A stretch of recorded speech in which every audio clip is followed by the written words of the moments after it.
should ideally be taking the trainings that they know will go towards their recertification. That way, when it's time for them to recertify, they can just submit everything and be done with it. But sometimes we have cases where people didn't realize that the training that they were taking wouldn't count. So because of that, what we've started to do, we've started to pre-approve continuing education credits for certain training programs. And it looks like Kari's going to show us who those providers are. So those education providers apply to APSE, and they include copies of their training, of their PowerPoint to get that pre-approval. And so we have some already approved trainings available to you. And that's what Kari is showing you on the website. So again, that website is a wonderful resource. So with that, I'll go ahead and stop talking. Are there any questions about recertification? And a digital Vanna White is exactly what you are, Kari.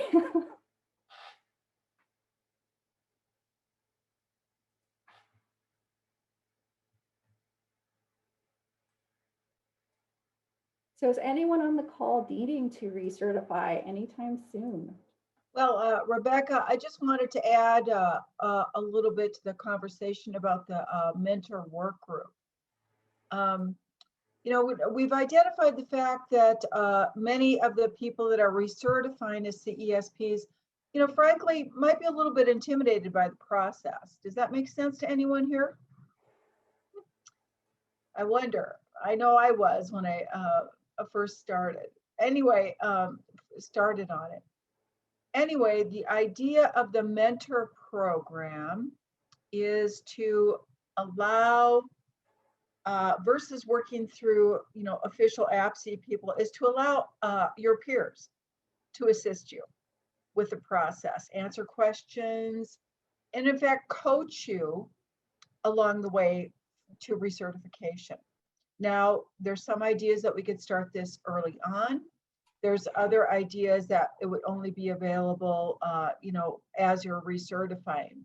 However, all the members of the Recertification Committee that are working on this work group on the mentorship program believe that your peers can be a valuable asset to you when going through the process. And they believe it's important to your professional career as well, because the CESP designation is a keystone of a professional reflection on your job title and is a valuable asset as you move forward with your career. So, you know, that's just my little take on it. The mentor group we're hoping to get launched and announce a little bit later this spring. Does anybody have any questions? One of the challenges that we've run into is just the organization factor of trying to pull all of the documentation together for the credits at the time that it comes up for recertifying. Is there any type of plan to have like an online portal where we can update or upload the CEUs as we get them instead of waiting until the end of our certification to submit them all at once? You know, I God, that would be helpful. I believe that's already the case, actually. I believe that you can upload your CEs as you receive them, as long as you have a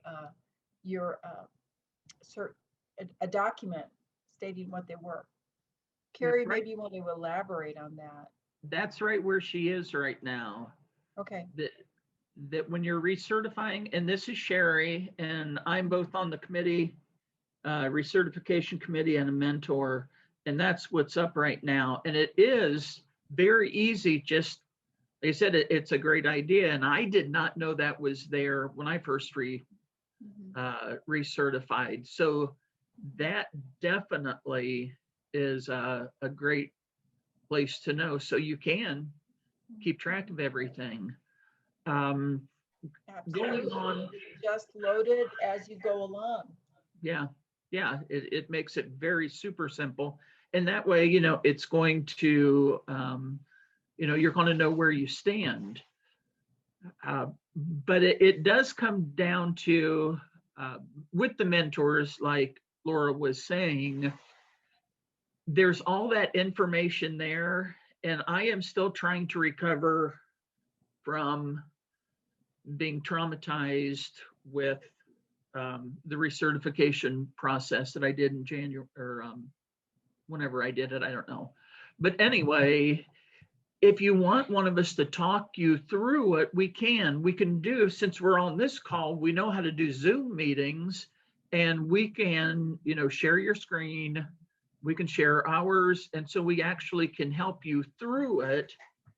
And all of the mentors, like Laura said, we're willing to do whatever we can to help you, and we're glad to help. So take advantage of us.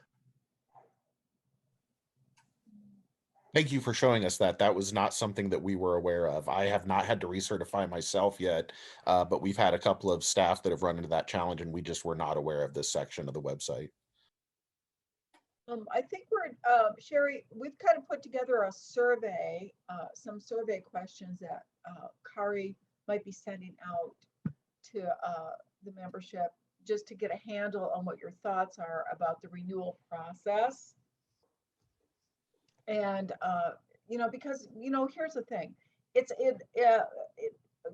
whatever your thoughts are, it is still easier probably to take the classes, which you probably want to do anyway, and recertify versus retaking the test.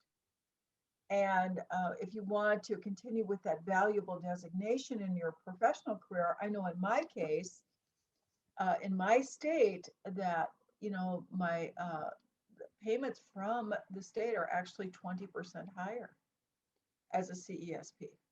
Okay. That's a lot of money. I mean, in relative terms. So it can be very valuable as a private provider for sure. And also as an individual working on a staff, you would expect to make more money as a CESP. And that's where we can, when you're doing yours, if you get bogged down, get in contact with the mentor, and we're familiar enough with it that, okay, click here, let's go there, and it'll be individualized to your, it also helps, a lot of us also do the audits when you do certify. And so I know, and I could get in trouble for this, and Kari will let me know, I'm sure. But if while we're mentoring you and you're trying to put in something that doesn't qualify, that we could, either give you a heads up or say, at this point, you're going to need more information. Because that sometimes happens, that the CEU that you turn in may not, it may qualify, but just the way it looks, it doesn't. Does that make sense?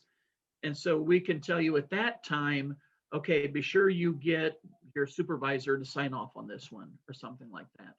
So that really, I think, will help everybody through the process.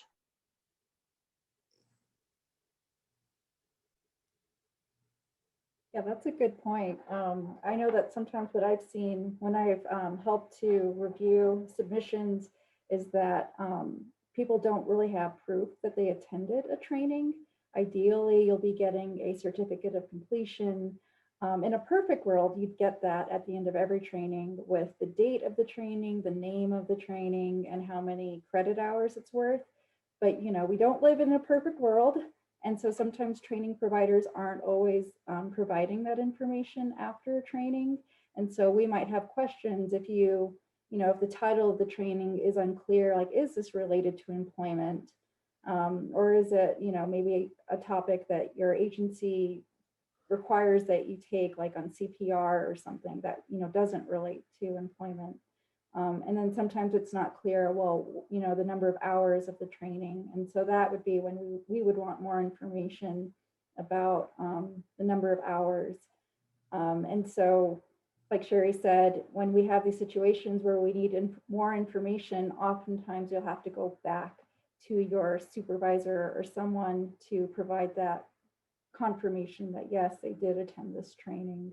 But again, ideally, the training provider would be giving you that certificate, but not all of them are set up in that way to provide certificates, except if they have gone through the process of pre-approving their trainings through CESP. And that was a screen that Kari showed earlier.